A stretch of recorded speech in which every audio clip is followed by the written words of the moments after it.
J'ai présidé avec mon collègue Nizar Baraka l'ouverture d'une conférence de haut niveau sur l'eau et l'agriculture, et surtout la durabilité de notre agriculture. Et l'objectif, c'est d'assurer une sécurité hydrique et également une sécurité alimentaire dans notre pays. Et on a parlé également, donc le Maroc est pionnier dans le nexus eau, énergie, alimentation. Et on est en train de réaliser un projet dédié, inédit, de la région de Dakhla. C'est pour un projet qui va permettre, c'est une station de dessalement qui va fonctionner avec de l'énergie éolienne et qui va permettre d'irriguer 5200 hectares.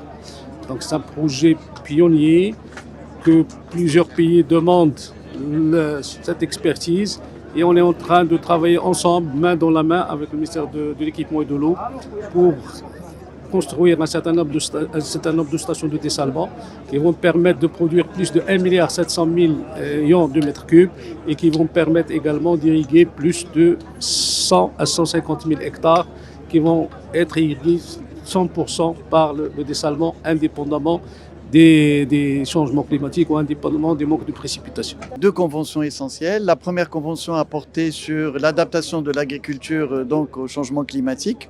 Et dans ce cadre-là, le ministère de l'Équipement et de l'eau va accompagner le ministère de l'Agriculture en lui apportant, je dirais, toutes les données nécessaires pour faire tourner leur modèle et pour être dans l'anticipation, notamment au niveau météorologique, avec des données très précises et avec des systèmes d'alerte qui sont mis en place par rapport aux inondations. Et la deuxième convention a porté sur la plaine du Seis. Comme vous le savez, aujourd'hui, il y a une surexploitation des nappes souterraines au niveau de cette plaine. Et l'idée, c'est véritablement de s'inscrire dans une logique d'un contrat de nappe pour avoir une gestion intégrée de l'eau et faire bénéficier en fait les agriculteurs de cette zone. Donc on parle de 30 000 hectares qui vont bénéficier des eaux de surface qui existent au niveau du barrage Mdez.